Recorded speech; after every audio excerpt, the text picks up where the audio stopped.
As hospitals enforce strict rules, parents are using FaceTime to see their newborns. New York. When Shelby Law gave birth to her baby 7 weeks early in late March, she and her husband freely visited their newborn in the hospital's Neonatal Intensive Care Unit.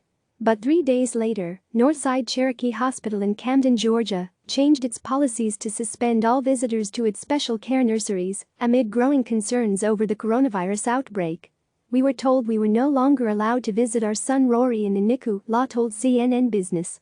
"We said goodbye to him and went home." The couple now checks in on him twice a day via Apple's FaceTime video chat platform when a nurse calls at scheduled times when he's feeding or taking a bath. "We are relieved to have the option to FaceTime with our son, and we understand why there's a policy in place, but I'd be lying if I didn't admit I've also cried for days," Law said. Hospitals across the United States continue to be overwhelmed with COVID-19 patients. In New York, patient beds line the hallways of some facilities, morgues are overflowing, and supplies like ventilators are in short supply. As a result, an increasing number of hospitals are banning or limiting visitations to nurseries, specializing in the care of ill or premature newborns, a demographic that is particularly vulnerable to contracting outside sicknesses. Video chat services like FaceTime have become a lifeline for many families grappling with these changes, giving them a chance to bond with their babies from afar. Juliana Grogan, a New York City-based mother who was diagnosed with COVID-19 before the birth of her daughter on April 2, told CNN Business her husband and Dowla cheered her on during the delivery via FaceTime, as they were not permitted into the room. "They were watching the whole time," she said. "Luckily, I had a stand with a clip to attach my phone to the bed." Now recovering alone in her hospital room, both from childbirth and the virus, the nurses at Metropolitan Hospital Center use FaceTime periodically throughout the day so she can see her baby. Some hospitals have a more formal process in place. At Northwestern Medicine's Prentice Women's Hospital, which now restricts NICU visits to only one parent, an app called Smart NICU 2 Home allows remote check-ins on babies. Parents can receive updates throughout the day on their child's vital signs, including information around their breathing, weight, bowel movements and medications, and access mental health features such as stress-reducing techniques.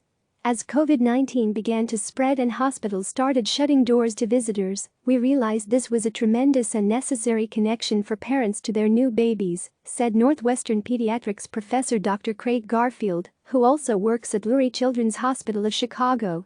Along with Northwestern adjunct professor Dr. Young Seok Lee, they launched the app several years ago for a small group of the sickest babies in the NICU, but rolled it out to all families in the special care unit last week.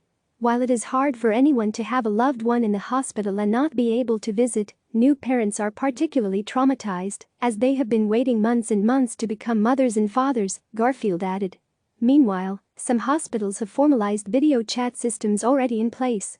The University of California Davis Medical School's FamilyLink webcam program launched in 2014 as a way to allow parents with newborns who needed long-term hospital assistance to return home to care for their other children or head back to work, allowing them to save maternity and paternity leave for a later time. Parents receive secure login information when their baby is admitted to the NICU. All 49 of its NICU beds are now equipped with Logitech webcams. While interacting remotely with a newborn may seem impersonal, Dr. Kristen Hoffman of UC Davis said research has shown parents are still effectively able to bond with babies this way, especially when it comes to helping breastfeeding, a concern for many families with babies in the NICU. From our previous research, we know that families who used FamilyLink were more likely to have a sustained intention to breastfeed. Breast milk is like medicine, particularly for small babies, and so this finding is very exciting, she said. Although bonding with babies remotely is not what many parents imagine, it's becoming a new normal for many. "We were asked if we'd like to use FaceTime to see our daughter, and it's been amazing," said 28-year-old Myreed McKenna, who recently gave birth to her daughter Harper at 26 weeks. "But I'm also struggling so much not seeing her."